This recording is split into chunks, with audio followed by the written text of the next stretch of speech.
¿Qué tal todo el mundo? Muy buenos días, tardes, noches, en cualquier momento en el que nos estén escuchando.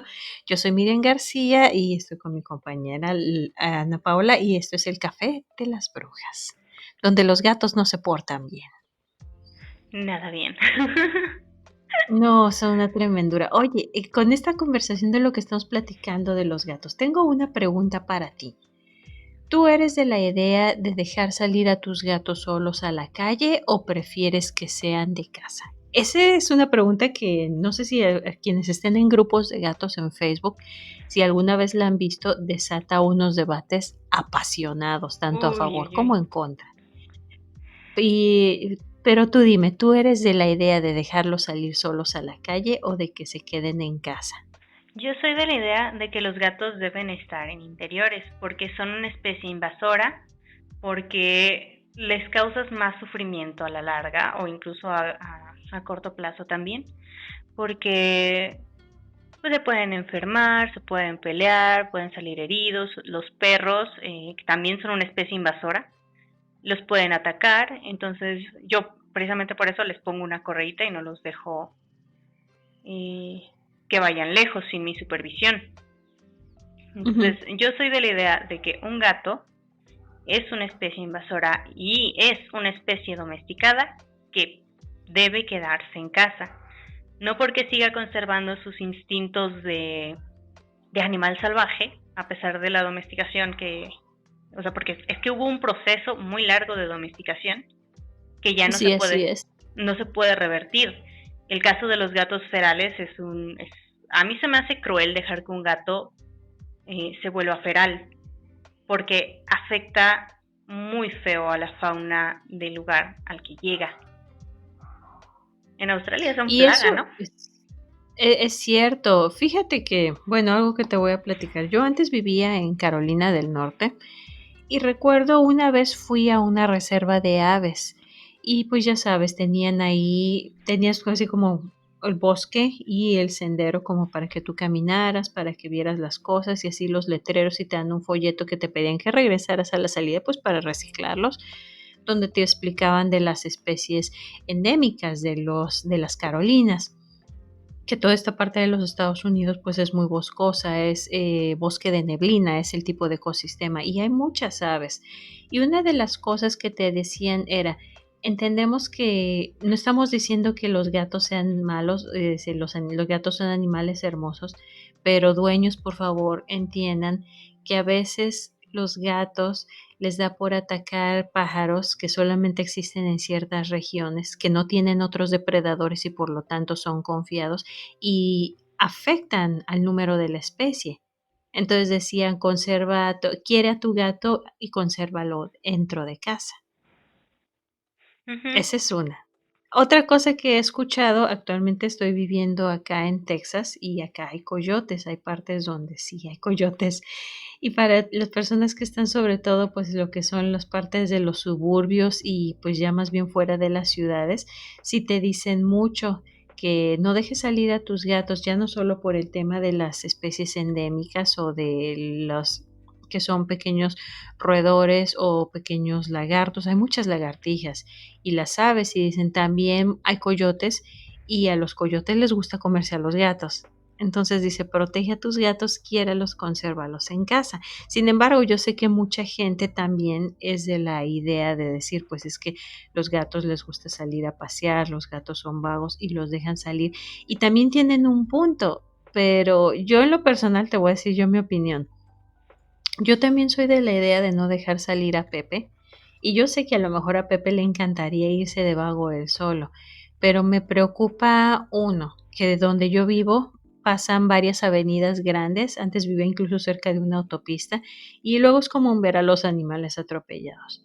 Y la otra cosa que me preocupa es que hay gente muy mala y muy estúpida en el mundo. Hay gente de verdad muy cruel que tantito ven un animal que es a lo mejor un poco confiado, un poco amistoso y se les hace fácil golpearlos, atacarlos, echarles el carro encima si van manejando o decir, ah, mira, por aquí ya he visto que pasa un gatito y los dejan comida envenenada. Hay gente que es muy cruel. Yo bajé aquí, la colonia, yo vivo un poquito en una zona no tan concurrida, pero aquí hay no precisamente aquí, pero cerca de aquí, en donde vivo, hay coyotes también. Se ven más Ujú, por los cerros a las afueras. Y aquí, aunque vivo arriba de un cerro, eh, está bastante... Hay muchas casas, entonces aquí no hay coyotes. Donde vivía antes sí había. Pero me tocó ver en el boulevard abajo, a unas que son 4 cuadras de aquí, hay un boulevard. Enfrente de una horrera había un pitbull atropellado. Y de aquí ay, se qué ve triste. muchísimo, sí. Todo el tiempo ahí hay perros y gatos muertos, todo el tiempo. Y sí, es como que yo no quiero eso para mis perritos. Y sí, aquí hay gente muy mala que deja la comida envenenada, el agua envenenada, o que ven que hay gente que deja comida fuera de su casa para su mascota y pasan y les echan un polvito. Ujú, Entonces es sí. como, ¿para qué arriesgar a tu mascota? Pero lo que me cae muy mal es que luego la gente pone en esos grupos de gatos de, ay, mataron a mi gatito. Y la gente dice, ya ves, es porque eres mala dueña. Y los atacan a ellos cuando pues, también son víctimas porque esas personas no deberían existir. Las personas que matan animalitos No, no deberían existir, es que pero esas personas no deberían de existir. Y además, pues no ves, o sea, la persona trae, ahora sí que trae la pena encima porque pues una mascota, uno llega a encariñarse porque se hacen parte de tu familia. Yo a lo mejor va a sonar como que está usted demente o qué, pero yo a mi gato lo quiero más que a mucha gente que conozco, porque mi gato ha estado conmigo 7 años y yo lo considero parte de mi familia. Yo y mi esposo lo queremos mucho. Y pues claro que nos dolería muchísimo. Y ya traes encima pues la pena de que te mataron a tu Mishi para que encima alguien llegue y te empiece a decir tonterías así como que, ay, ¿sabe qué, señora? Guárdese sus comentarios. ¿Quiere? sí, sí, eso es muy feo. Pero también he visto, por ejemplo, gente que vive como en rancherías así más alejadas, que tienen sus gatos y los dejan libres y que Sí. tienen un terreno bastante grande. Y digo, o sea, esa gente que trabaja Y del están campo entiendo tranquilos. porque sí están tranquilos.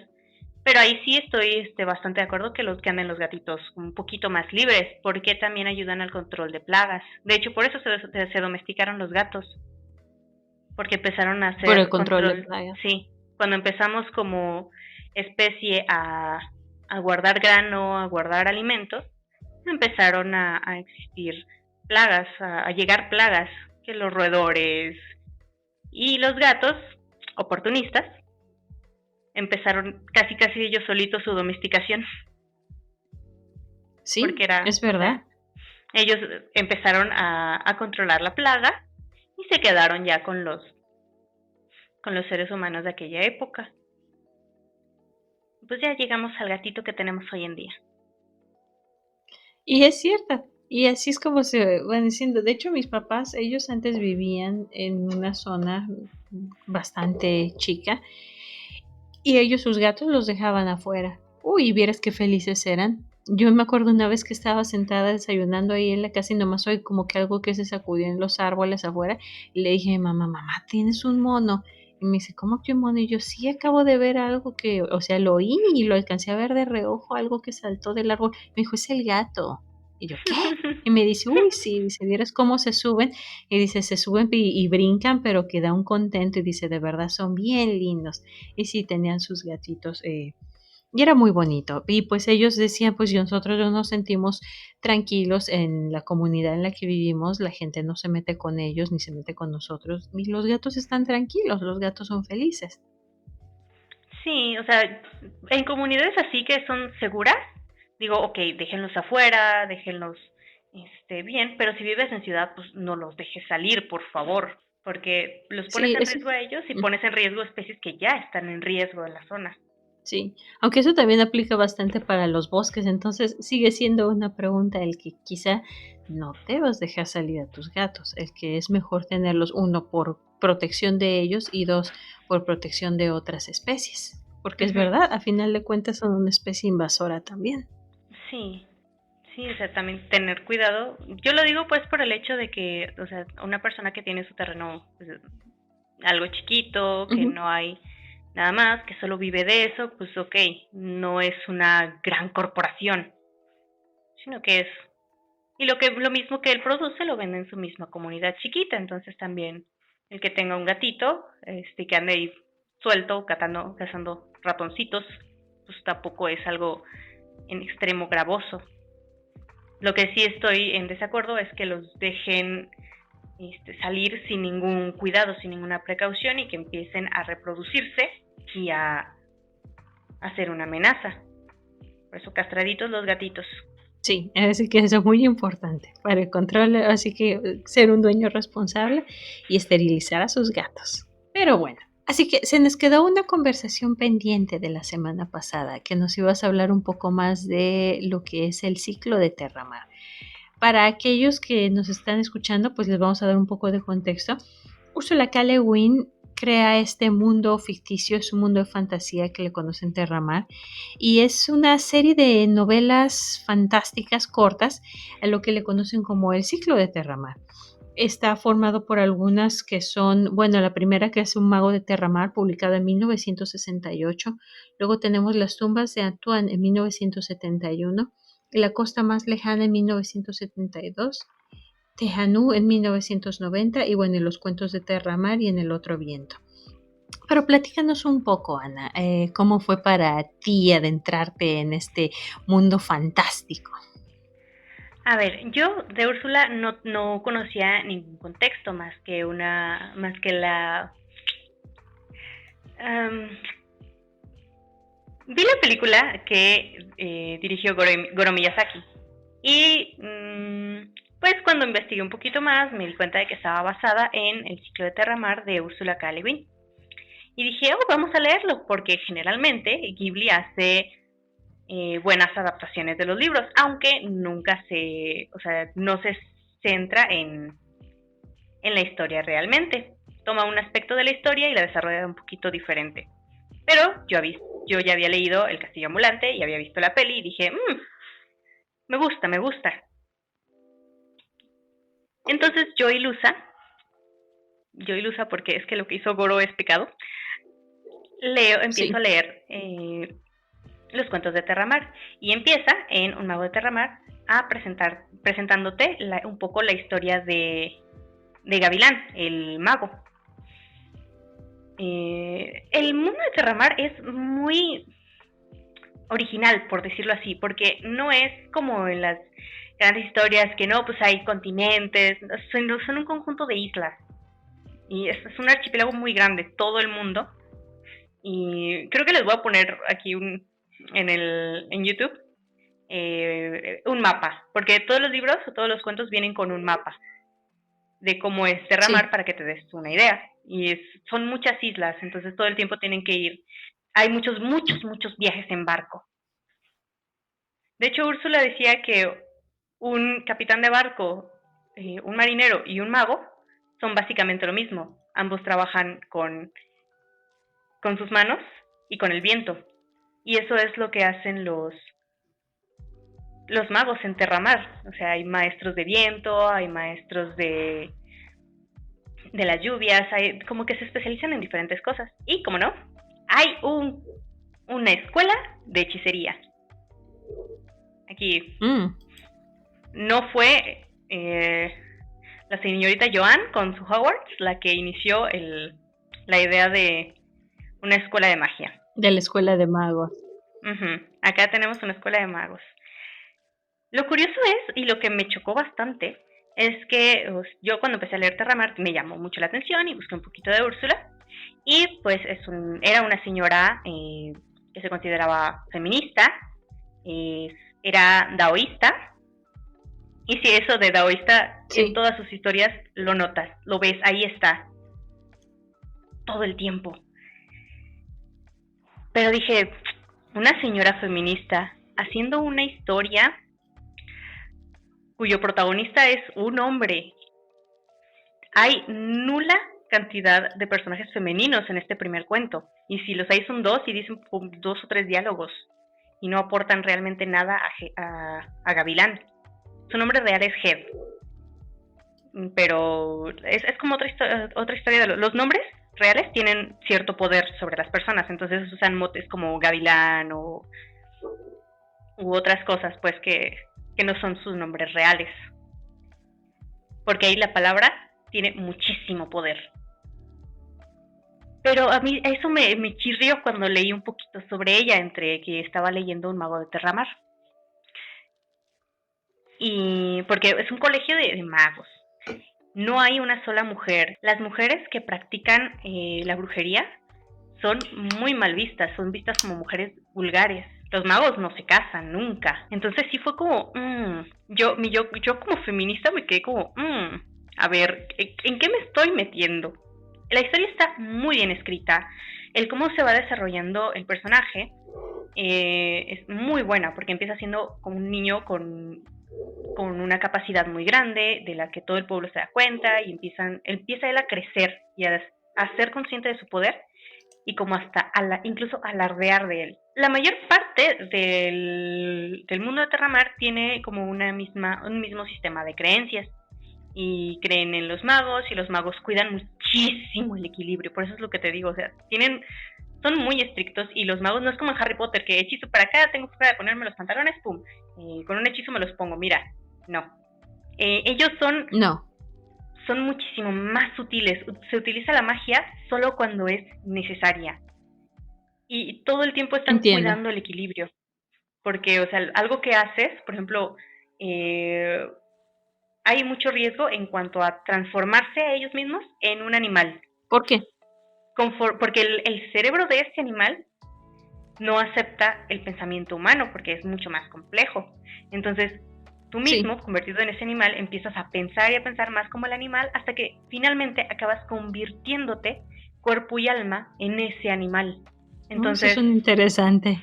sí, o sea, ella sí, no es como que, vamos a meter toda la complejidad de la mente humana en un cerebro más chiquito. No, ella te lo pone un poquito más, lo sientes más real.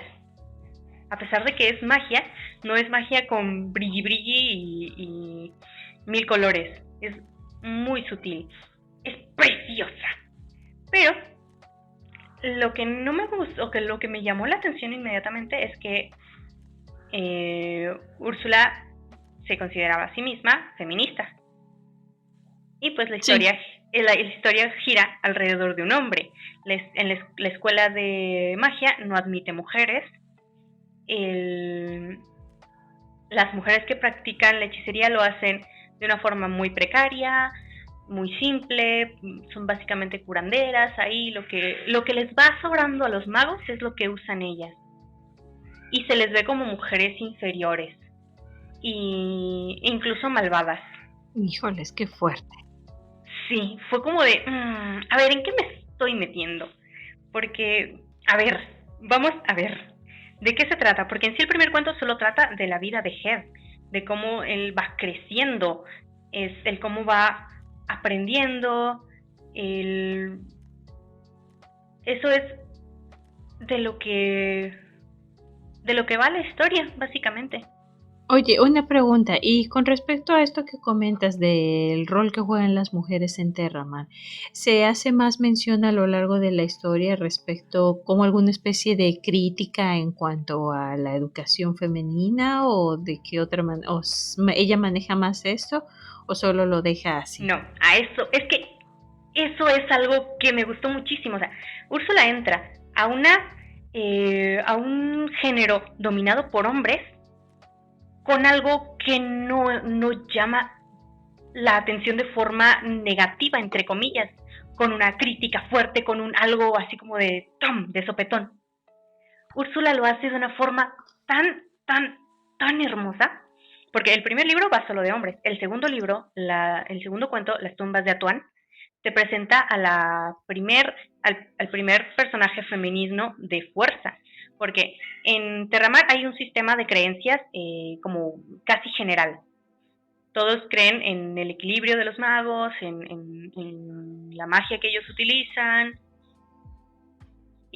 porque hay dragones, en el mundo de Terramar hay dragones.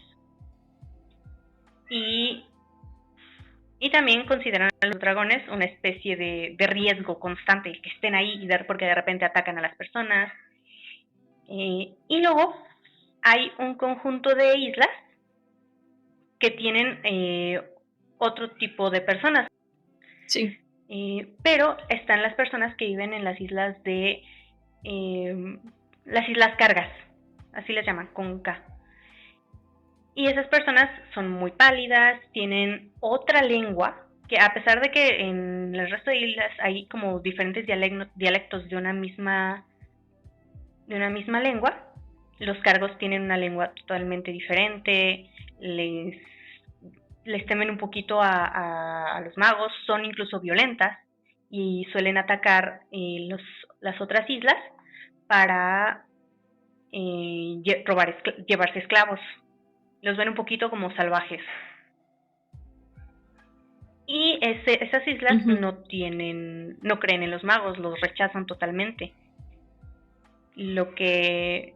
Y Y no hay gente que no, practique la se magia ni les ve nada de mal. eso en esas Pero lo islas. que sí tienen es en Atuán hay muchas sacerdotisas y todas son mujeres y los únicos hombres son hombres castrados, incompletos en cierto modo, así se refieren a ellos. Y son los que cuidan un poquito a las mujeres y en su mayoría son sacerdotisas del dios rey, porque ahí su rey se adjudicó mm, la cualidad de ser, además de Ujú. rey, dios. Pero también tienen un cierto culto a unos seres que no tienen nombre, que son más antiguos que nada. Y hay una sacerdotisa a la que le dicen la devorada, porque no tiene un nombre, o sea, devoran su interior, la despersonalizan en cierto modo y es una reencarnación de la misma sacerdotisa una y otra y otra y otra vez. Entonces tiene sus mismos recuerdos y los que no. Eso suena interesante. Y pues ahí sucede un conflicto y ahí es donde conocemos a nuestra primer protagonista femenina, que tiene mucha fuerza y mucha presencia. Y ahí es donde te digo que entra como el toque feminista de Úrsula, porque entra en el género de fantasía, que era exclusivo de hombres en cierto modo, y llama la atención con una historia acerca de un chico, de un hombre que es muy fuerte, que sí, que tiene defectos, pero que va aprendiendo de ellos y no sé qué. Y luego en el siguiente cuento te trae a casi la historia de la típica damisela en peligro y que el mago va y la salva y no sé qué. En peligro. Sí, pero conforme pasa la historia, te das cuenta de que esa mujer que sacó de las tumbas de Atuán es más fuerte de lo que parecía y tiene habilidades mágicas. Y es donde empieza a meter la crítica. En mis estados de WhatsApp a veces ponía varias capturas o varias citas de los libros cuando me llamaban la atención. Y especialmente en Sí. los últimos dos libros es cuando ella cuando de plano a Gavilán lo agarra y lo avienta lejos. Y la historia la dirigen mujeres y un adolescente. No tan adolescente, creo que ya es más adulto, pero o sea, un jovencito, sí.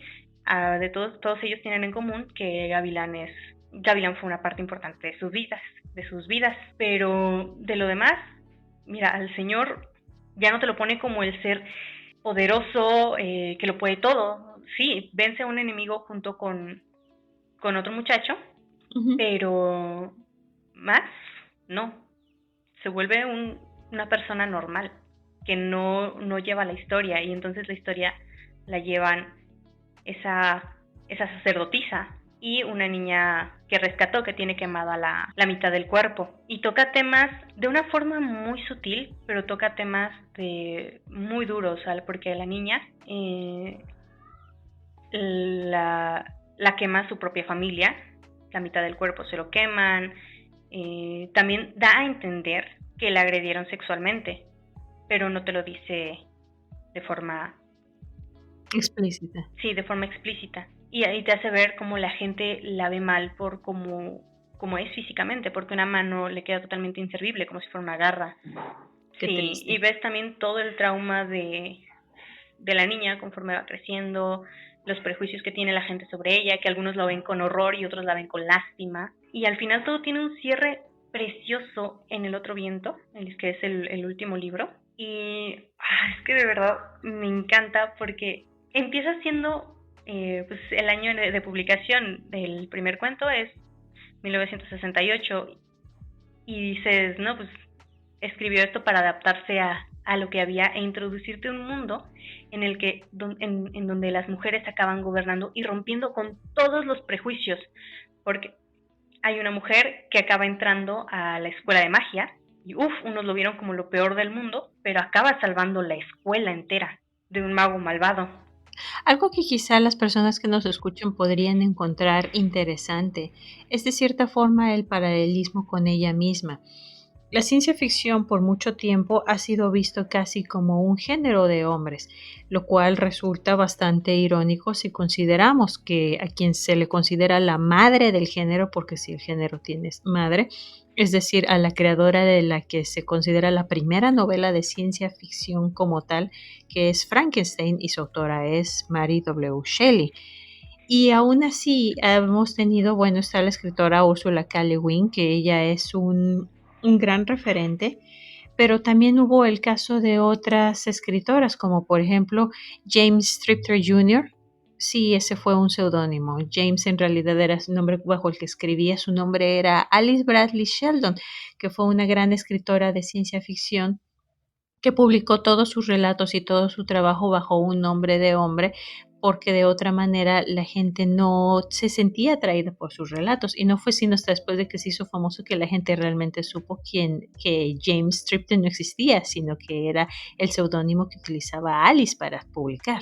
Y en cierta forma esto que comentas con respecto a sí, a la escuela de las brujas, ¿cómo es esto de no, esta magia está restringida? Tú puedes ser una curandera, tú puedes estar ahí hasta el momento en el que toma realmente una presencia dentro de este mundo Sí, mágico. y es que las mujeres en este mundo llegan con todo y destrozan las creencias, no de una forma como muy escandalosa, sino que simplemente van ahí y hay frases, porque en sí termina ese ciclo, pero, o sea, te da a entender que la historia de los personajes siguen, y hay una frase en la que dice que las mujeres gobernarán la siguiente generación. Si bien la historia no llega hasta ese momento, sí Úrsula lo va dejando ahí, y es como dices, Y lo va dejando. y la verdad sí es muy interesante. Sí, suena bastante interesante. Lo que sí es que no debieron dejar a Goro Miyazaki dirigir la película. No debieron. ¿Por qué? No, es que es una... Yo soy muy partidaria de separar la película de la obra original. Pero es que, a ver, todo lo que es la historia en sí, la que adaptaron, porque no adaptaron todo Terramar, sino adaptaron dos cuentos nada más, y pues básicamente resumieron esos dos cuentos en uno solo y luego agarraron el parte del final del último libro, que es En el otro viento, y lo metieron ahí como de sopetón. Ni la personalidad de Arren, ni la personalidad de Gavilán, ni de Terru, ni de nadie coincide con la personalidad de los libros, ni viene la historia la historia como tal, aunque no lo hubieran respetado, sí tenía un crecimiento de personajes y en la película no se ve ese crecimiento de los personajes. Visualmente es muy bonita, pero el crecimiento de personajes, lo que es importante, no está presente ahí. Y a pesar de que debería tenerle cierto cariño porque pues, fue la que me acercó a leer esto y no sé qué, no, acabé teniéndole hasta cierto coraje. A veces pasa con las adaptaciones. Eso estaría bueno como para otra conversación un día que hablemos con respecto a esos libros que son llevados a la película y que, por alguna razón no nos han gustado. ¿Te parece bien? Sí, y también los que sí nos han gustado. Eso también, eso va a estar muy interesante. Pero eso lo vamos a tener que hacer en 2 ediciones. Bueno, pues se nos ha terminado el tiempo. Muchísimas gracias a todas las personas que nos escuchan. Recuerden que si nos pueden compartir, se los agradecemos bastante. Ya saben, en nuestras redes sociales, en Facebook nos encuentran como El Café de las Brujas. En Instagram y Twitter nos pueden encontrar como @brujas_podcast. Y pues de nuevo, muchísimas gracias. Ya saben, compártanos. y que pasen buenas noches. Adiós. Sean mágicos.